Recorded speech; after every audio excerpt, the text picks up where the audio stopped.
सभी व्यूवर्स का इस वीडियो में बहुत बहुत वेलकम करती हूँ। आज एक बहुत ही इम्पॉर्टेंट टॉपिक के बारे में मैं बात करूँगी, वो है आंसर राइटिंग। एग्जाम हॉल में एक अच्छा आंसर कैसे लिखें, how to write a good answer in exam hall.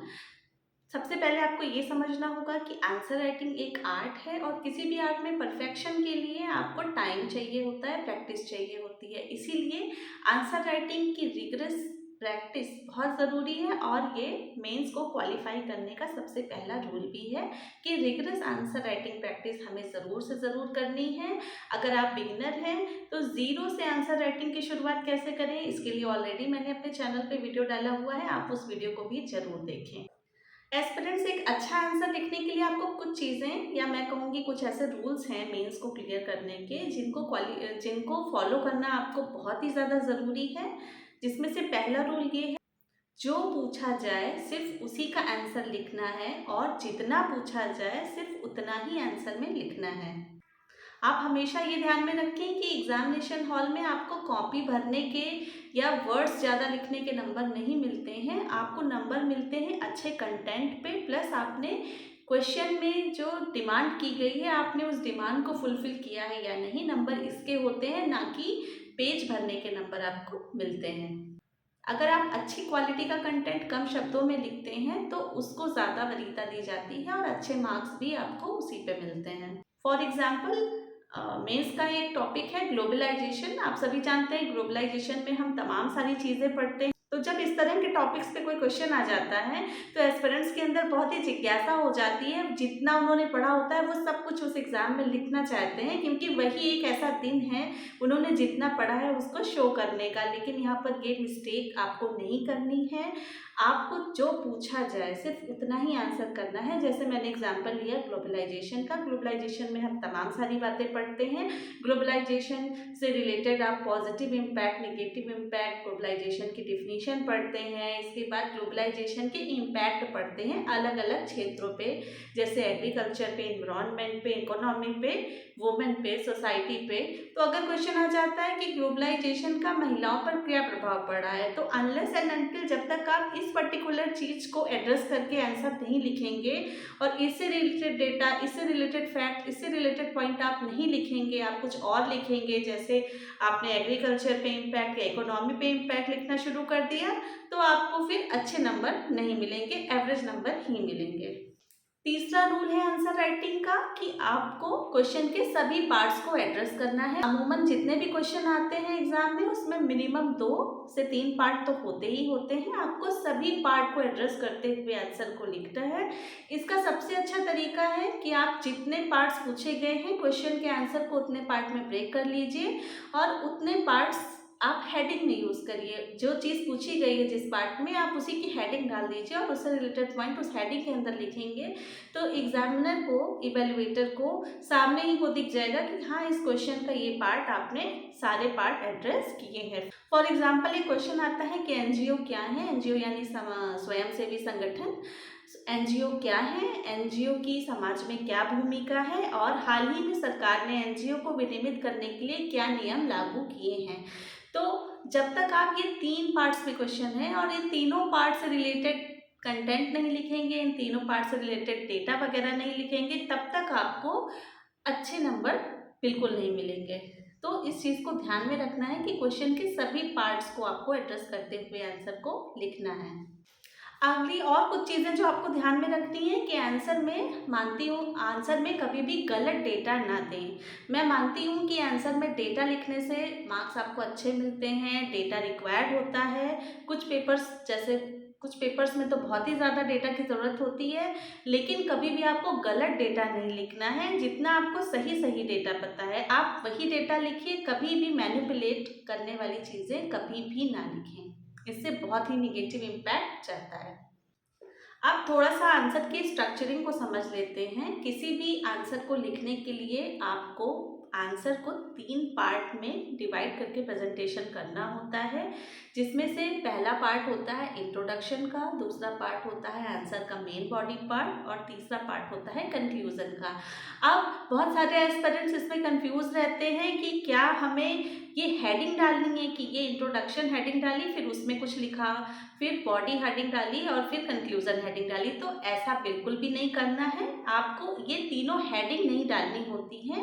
ये स्वयं ही अंडरस्टूड होता है कि आंसर का जो शुरुआती 2-3 लाइनें हैं वो आपका इंट्रोडक्शन समझा जाता है और लास्ट की जो 2-3 लाइनें हैं वो आपका कंक्लूजन समझा जाता है और बीच का जो हिस्सा बचा वो आपका आंसर का बॉडी पार्ट ऑटोमेटिक कहलाता है। इसके लिए अलग से हेडिंग कभी भी नहीं डालना है कि ये इंट्रोडक्शन है, ये मेन बॉडी है, ये कंक्लूजन है। और एक बात ध्यान में रखनी है कि जब आंसर लिखें तो इन तीनों पार्ट में एक बैलेंस बहुत ज़रूरी है होना। बहुत सारे एस्पिरेंट्स क्या करते हैं, इंट्रोडक्शन इतना लंबा लिख देते हैं कि एक एक पैराग्राफ, 2-2 पैराग्राफ या आधे पेज में उनका इंट्रोडक्शन ही होता है, तो फिर उनका बैलेंस बिगड़ जाता है। फिर मेन बॉडी पार्ट में लिखने की जगह नहीं मिलती है उनको, कंटेंट कहाँ लिखें वो, क्योंकि आप सभी जानते हैं, अगर नहीं पता है तो मैं आपको बता देती हूँ कि मेंस के एग्ज़ाम में आपको जब आंसर बुकलेट मिलती है तो आपको आंसर बुकलेट में ही निर्धारित स्थान पर क्वेश्चन लिखे हुए होते हैं, हिंदी अंग्रेजी दोनों भाषा में क्वेश्चन प्रिंट होता है। उसके नीचे आपको स्पेस दिया होता है हर क्वेश्चन में और उस उतने लिमिटेड स्पेस में ही आपको आंसर को फिनिश करना होता है। फिर उसके बाद जब स्पेस खत्म हो जाती है तो अगला आंसर वहाँ पे प्रिंट हो जाता है और उसकी स्पेस स्टार्ट हो जाती है। तो इंट्रोडक्शन, बॉडी पार्ट और कंक्लूजन में कितनी चीज़ें लिखनी है, बहुत ही कंसाइज फॉर्म में लिखना होता है इंट्रोडक्शन और कंक्लूजन को। इसका एक बैलेंस होना बहुत ज़रूरी है। ऐसा ना हो कि आप इंट्रोडक्शन ही आधे पेज का या 1 पेज का लिख दें और बाकी चीज़ों के लिए जगह ना बचे, या फिर कंक्लूजन ही आप इतना लंबा लिख दें कि बाकी चीज़ें कंप्रोमाइज़ होने लगें। तो इन चीज़ों का आपको ध्यान में रखना है। फिर एक चीज़ ध्यान में रखनी है कि आंसर बुकलेट जो है वो आपको दोनों साइड उसमें मार्जिन बनी होती है, उस मार्जिन में आपको कभी भी कुछ भी नहीं लिखना है। वो मार्जिन एरिया इन्विजिलेटर के लिए होता है। निर्धारित स्थान पर वो अपनी टिप्पणी या आंसर के नंबर वगैरह लिखते हैं, तो आपको वहाँ पे कुछ भी नहीं लिखना है। फिर आंसर लिखते समय आप पॉइंट्स, आप जब भी लिखते हैं कोई आंसर तो आप उसमें नंबरिंग ना करें। कुछ लोग जितने भी पॉइंट लिखते हैं उसमें रोमन में या 1 2 3 4 करके नंबरिंग डाल देते हैं, वो नंबरिंग नहीं करनी चाहिए, उसको अवॉइड करें। आप बुलेट पॉइंट बना करके बुलेट पॉइंट में लिखें और पैराग्राफ में लिखने के बजाय आप बुलेट पॉइंट पे पॉइंटर्स में चीज़ों को लिखें, ताकि एग्जाम में जो कॉपी जांचता है एग्जामिनर, उसको सामने ही वो चीज़ दिख जाए ऑटोमेटिक। इसके अलावा कभी भी ब्लू और ब्लैक पेन के अलावा किसी भी तीसरे रंग के पेन का इस्तेमाल ना करें। डायग्राम वगैरह भी पेन से ही बनाएं, पेंसिल का प्रयोग ना करें। बड़े बड़े पैराग्राफ लिखने से बचें, क्योंकि आपको एग्जामिनर के लिए चीज़ें ईजी करके देना है। कॉपी को बहुत ही कॉम्प्लेक्स नहीं बनाना है कि एग्जामिनर को ढूंढना पड़े कि क्या चीज़ कहाँ लिखी है। कोई भी चीज़ है उसको आप हमेशा अंडरलाइन करने की आदत डालिए। इवन टाइम की कमी के कारण बहुत सारे टॉपर्स ऐसा करते हैं कि वो एक ही कलर के पेन से ही सब कुछ करते हैं, बस हेडिंग जहाँ पे होती है उसको अंडरलाइन कर देते हैं। डायग्राम्स वगैरह को भी वो उसी पेन से बनाते हैं, क्योंकि इतना टाइम हमारे पास नहीं होता है एग्ज़ाम में। फिर एक अच्छे आंसर की एक चेकलिस्ट भी होती है, आप उसको भी ध्यान रख सकते हैं। मैंने कुछ चेकलिस्ट बनाई है जिसको मैं 4D का नाम देती हूँ, आप भी चाहें तो इसको देख सकते हैं। मेरे 4D में पहला D है, D फॉर डायमेंशन। किसी भी आंसर के आपको डायमेंशंस निकालने बहुत ज़रूरी हैं। आप एक ही डायमेंशन में चाहे जितनी भी बातें लिख दें, लेकिन आपने अदर डायमेंशन को नहीं खोला है, अदर डायमेंशन को एड्रेस नहीं किया है, तो आपको उतने अच्छे मार्क्स नहीं मिलते हैं। किसी भी चीज़ के किसी भी चीज़ का एक सोशल, इकोनॉमिक, इन्वायरमेंटल, पॉलिटिकल, ये सारे इम्पैक्ट होते हैं, तो ये सारी चीज़ें आपको एड्रेस करना आना चाहिए। फिर दूसरा डी है, डी फॉर डेटा। डेटा जितना आप आंसर में लिखेंगे और उसको अंडरलाइन करेंगे उतना ही ज़्यादा एग्जामिनर के ऊपर एक अच्छा इम्पैक्ट पड़ता है, लेकिन मैंने बताया कभी भी गलत डेटा नहीं लिखना है। तीसरा डी है डेफिनीशन। बहुत सारे आंसर हैं जिनमें आप डेफिनीशन के बिना नहीं लिख सकते हैं, खासतौर से जियोग्राफी वगैरह के जो क्वेश्चन होते हैं, इकोनॉमी के जो क्वेश्चन होते हैं, उनको आपको डेफिनीशन से ही स्टार्ट करना चाहिए। और मेंस के सिलेबस में जितनी भी पॉइंट लिखे हुए हैं, हर एक पॉइंट की डेफिनेशन आपके टिप्स पे होनी चाहिए। एक शॉर्ट और कंसाइज डेफिनेशन आप नोट्स बना लें, चाहे कैसे भी उसको एक जगह कंपाइल करके उसको लिख लें। और मेरे चौथे डी का मतलब है diagram. D for diagram. Mains के आंसर पे डायग्राम बनाने की आदत डालिए।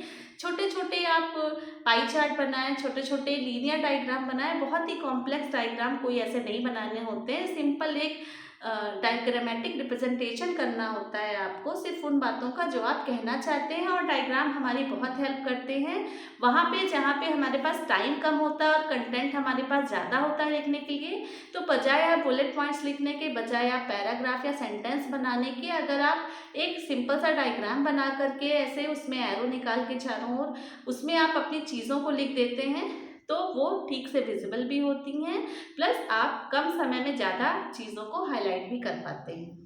तो मेंस के लिए आपको मैप भी सीखना और एग्जाम में बनाना बहुत ज़रूरी है। आपको वर्ल्ड का मैप, इंडिया का मैप और यूपी का मैप, ये 3 मैप बिल्कुल आपको 30 सेकंड के अंदर बनाने आने चाहिए। आपको इसकी रिगरस प्रैक्टिस करनी होगी। मैं कोशिश करूँगी मैप बनाना सिखाने के लिए एक वीडियो मैं बनाऊँगी और मेंस की स्ट्रेटजी पर भी मैं एक अलग से कंप्लीट वीडियो बनाऊँगी। तो आप जहाँ कहीं भी संभव हो, खासतौर से GS 1 के पेपर में, आप मैप को बनाने की कोशिश ज़रूर करें। मैप बहुत ही इम्पॉर्टेंट है और ये आपको अच्छे मार्क्स दिलाने में हेल्प करता है। इसके बाद आप एक अच्छे अच्छे फ्रेजेस का कलेक्शन रखें। एक छोटी सी कॉपी बना लीजिए, उसपे चाहे हिंदी भाषा हो चाहे अंग्रेजी भाषा हो, उसमें आप फिलर वर्ड्स जो होते हैं, फिलर वर्ड्स जो आप कनेक्टिंग वर्ड्स होते हैं जो 2 सेंटेंस के बीच में आप यूज़ कर सकते हैं, या एक अच्छा प्रभाव दिखाने वाले हिंदी या अंग्रेजी भाषा के जो फ्रेजेस हैं छोटे छोटे, वो आपको अपने पास रेडी रखने हैं। और अपने आंसर में जितने ज़्यादा अच्छे से अच्छे हो सके आप फ्रेजेस को डालेंगे तो आपके लिए बहुत हेल्प करेगा। इसके बाद लोगों को बहुत कन्फ्यूज़न रहती है कि मैडम हम इंट्रोडक्शन में क्या लिखें, बॉडी पार्ट में। तो नॉर्मली लोगों को पता होता है क्योंकि उन्होंने कंटेंट पढ़ा होता है मेंस में, लेकिन इंट्रोडक्शन में और कंक्लूज़न में वो बहुत ही कन्फ्यूज़ रहते हैं। तो अगर इंट्रोडक्शन को आपको कुछ नहीं समझ में आ रहा है तो उस पॉइंट की जो क्वेश्चन पूछा गया है उस टॉपिक की डेफिनेशन से आप इंट्रोडक्शन शुरू कर सकते हैं। या फिर इंडेक्स और रैंकिंग। आप करंट अफेयर जब प्रीलिम्स के लिए पढ़ते हैं तो बहुत सारे इंडेक्स और रैंकिंग्स पढ़ते हैं आप। जैसे अगर पॉवर्टी पे कोई क्वेश्चन आ जाता है तो ह्यूमन डेवलपमेंट या फिर डेवलपमेंट वर्सेस ग्रोथ पर क्वेश्चन आ जाता है तो आप HDI रैंकिंग में भारत की जो रैंकिंग है आप वहाँ से स्टार्ट कर सकते हैं। डेफिनेशन से स्टार्ट कर सकते हैं, रैंकिंग से स्टार्ट कर सकते हैं, हाल फिलहाल में कोई घटना हुई उससे स्टार्ट कर सकते हैं। बहुत सारे तरीके हैं जिनसे आप इंट्रोडक्शन को लिख सकते हैं, लेकिन आप इसमें भी वेरिएशन रखें। एक पेपर में 20 क्वेश्चन होते हैं, आप सभी 20 क्वेश्चन को एक ही तरीके से इंट्रोडक्शन ना लिखें कि अगर डिफिनीशन लिख रहे हैं तो सभी 20 में डिफिनीशन लिख दिया, या फिर इंडेक्स रैंकिंग वगैरह रिपोर्ट वगैरह लिख रहे हैं तो सभी में वही चीज़ लिख दी। आप कुछ क्वेश्चन में डिफिनीशन लिखें, कुछ में आप इंडेक्स रैंकिंग लिखें, कुछ में अदर डेटा का यूज़ कर सकते हैं। वेरिएशन और बैलेंस रखना बहुत ही ज़्यादा ज़रूरी है। इसके बाद कंक्लूजन में बहुत कन्फ्यूज़न रहती है कि कंक्लूजन में हम क्या लिखें। तो पहला नियम कंक्लूजन का ये है कि चाहे कितना भी निगेटिव बात क्वेश्चन में पूछी जाए, आपको क्वेश्चन में कंक्लूजन हमेशा ही पॉजिटिव और फ्यूचरिस्टिक लेना है। आपको उसमें कोई सल्यूशन बताते हुए कंक्लूजन को लिखना है। यानी कि किसी भी समस्या के लिए, जैसे कि पॉवर्टी पे क्वेश्चन आ गया है, तो आपको एक फ्यूचरिस्टिक कंक्लूजन ही लिखना है। इसमें आप गवर्नमेंट की किसी स्कीम का यूज़ कर सकते हैं कि हाँ, गरीबी तो हमारे देश में है लेकिन सरकार ने ये स्कीम गरीबी के लिए चलाई है और इससे धीरे धीरे इम्पैक्ट आ रहा है, धीरे धीरे पॉजिटिव इम्पैक्ट आ रहा है और नियर फ्यूचर में हम इस इशू को सॉल्व कर लेंगे। इसके अलावा कंक्लूजन में अगर आपको कुछ भी समझ में नहीं आ रहा है तो आप सस्टेनेबल डेवलपमेंट गोल्स 17 जो हमारे SDG गोल्स हैं आप उनका प्रयोग कर सकते हैं, या फिर हमारे जो DPSP यानी राज्य के नीति निर्देशक तत्व हैं पॉलिटी में भाग 4 में आप उसको भी इनकॉर्पोरेट करके एक अच्छा कंक्लूजन लिख सकते हैं। बस कंक्लूजन को कभी भी निगेटिव नोट में नहीं लिखना है, हमेशा एक पॉजिटिव, फ्यूचरिस्टिक और एक सोल्यूशन बताने वाला कंक्लूजन लिखने की उम्मीद आपसे की जाती है। इसके बाद आंसर राइटिंग में एक्सपर्ट आपको बनना है तो आपको डायमेंशन निकालने की प्रैक्टिस और क्रिटिकल थिंकिंग की प्रैक्टिस पहले से करके जाना चाहिए। किसी चीज़ के डायमेंशन कैसे निकाले जाते हैं इसके लिए आपको एक छोटा सा एग्जाम्पल मैं देती हूँ। फॉर एग्जाम्पल किसी भी ऑब्जेक्ट के बारे में सोचें। मान लीजिए कि हमने एक ऑब्जेक्ट के बारे में सोचा जो कि है फ्लावर। अब फ्लावर के बारे में सोचें कि फ्लावर आखिर कहते किसको हैं, फिर फ्लावर का हमारे सोसाइटी में क्या योगदान है, फ्लावर हमारे कल्चरल चीज़ों से कैसे जुड़ा है, पूजा पाठ में हम फूलों का प्रयोग करते हैं। फिर फ्लावर हमारी इकोनॉमी से कैसे जुड़ा हुआ है, हॉर्टिकल्चर है, और कितना एक्सपोर्ट वगैरह करते हैं, कितना हम उससे रेवेन्यू जनरेट कर पाते हैं। फ्लावर से एनवायरनमेंट को क्या फ़ायदा है, फ्लावर से पॉलिनेशन होता है। फिर और इकोनॉमिक एक्टिविटी भी फ्लावर से जुड़ी हुई हैं, जैसे कि केसर है वो फ्लावर के ही पार्ट होते हैं, बहुत सारे मसाले हैं जो फ्लावर के पार्ट होते हैं। इसके अलावा पॉलिनेशन जो होता है प्लस जो मधुमक्खी से शहद बनता है, एपीकल्चर वगैरह, ये सब इससे जुड़ा हुआ है। तो एक छोटे से टॉपिक को आपने लिया लेकिन उससे इतने सारे डायमेंशन निकल के आए। यही चीज़ आप किसी भी ऑब्जेक्ट के बारे में सोच कर के निकाल सकते हैं। तो जितना ज़्यादा आप क्रिटिकल थिंकिंग करेंगे, जितने ज़्यादा आपको डायमेंशन निकालना आएगा, उतने ही ज़्यादा आप अच्छे आंसर को लिख पाएंगे। तो डायमेंशन निकालना सीखें, क्रिटिकल थिंकिंग को करना सीखें। और जो मैंने 4D के रूल बताए हैं, 4D यानी D for definition, diagram, data और डायमेंशन। तो ये सारी चेकलिस्ट जो मैंने बताई है, इन सब बातों का ध्यान में रखें, इन सब बातों को आप ध्यान में रखें। और फिर एक अगला सवाल आता है कि आंसर हमारा जो हम लिखेंगे वो इवेल्युएट कौन करेगा।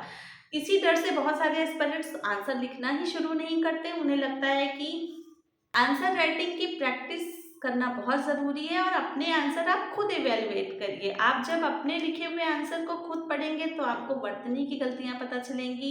आपको धीरे धीरे स्वतः ही पता चल जाएगा कि हाँ, आपने कहाँ पे लाइन की सेटिंग, पेज की सेटिंग गड़बड़ की है, यहाँ पे आप कोई डायग्राम बना सकते थे, ये बात आपने अनावश्यक लिखी। तो अपने आंसर आप खुद इवेल्युएट करें, आप धीरे धीरे खुद ही इसमें एक्सपर्ट हो जाएंगे। या फिर कोई उपलब्ध है आपके पास मेंटर, तो आप उससे भी इवेल्युएट करा सकते हैं। फिर अगला सवाल आता है कि क्या आंसर राइटिंग करने के लिए टेस्ट सीरीज जरूरी है। बहुत सारे एस्पिरेंट्स इसके लिए महंगी महंगी कोचिंगों के पीछे भागते रहते हैं, लेकिन मेरा मानना है कि टेस्ट सीरीज वगैरह एक हद तक जरूरी है। लेकिन अगर आपके पास नई चॉइस है, नई ऑप्शन है, तो आप बिना टेस्ट सीरीज के भी कर सकते हैं। टेस्ट सीरीज आपको सिर्फ मॉडल क्वेश्चन और उनके आंसर देते हैं। अब बहुत सारे मटेरियल अवेलेबल हैं, आप आंसर के लिए आपके पास मटेरियल भरे पड़े हैं। आप कुछ भी, मैंने इसके लिए सोर्सेज और बुक लिस्ट का वीडियो बनाया है, आप मटेरियल के लिए वहाँ से रिफ़र करें। और टेस्ट सीरीज में जो क्वेश्चन कोचिंग वाले देते हैं, तो क्वेश्चन आप कहाँ से लिखें, तो जो प्रीवियस ईयर क्वेश्चंस आयोग ने पूछे हैं, आप उन्हीं को एज ए मॉडल क्वेश्चन की तरह लें और उन्हीं के मॉडल आंसर लिखने की प्रैक्टिस आप करें। यानी प्रीवियस ईयर क्वेश्चन के ही आप मॉडल आंसर लिखें, उसी से प्रैक्टिस करें, तो आप एक सही डायरेक्शन में भी लिखेंगे और आपके अंदर एक अलग लेवल का कॉन्फिडेंस आएगा कि आयोग ने पहले जो क्वेश्चन पूछे हुए हैं उन सबके आंसर्स मैं लिख सकता हूँ या लिख सकती हूँ। तो ये थी बात, एक अच्छा आंसर कैसे लिखें इस पर। आई होप कि आपको ये वीडियो हेल्पफुल लगी होगी। अगर आप किसी और भी टॉपिक पे वीडियो देखना चाहते हैं तो कमेंट बॉक्स पे कमेंट करें। मेरे टेलीग्राम चैनल का लिंक मैंने डिस्क्रिप्शन पे दिया हुआ है, मेरे सोशल मीडिया हैंडल्स का मैंने लिंक दिया हुआ है डिस्क्रिप्शन पे, आप मुझे वहाँ भी फॉलो कर सकते हैं। और आंसर राइटिंग की प्रैक्टिस करते रहें, 4D के रूल्स फॉलो करते रहें और answer writing practice practice practice, बस एक ही रूल है इसका कि प्रैक्टिस करते रहें। तो ये वीडियो देखने के लिए आप सभी व्यूअर्स का बहुत बहुत धन्यवाद। नमस्कार।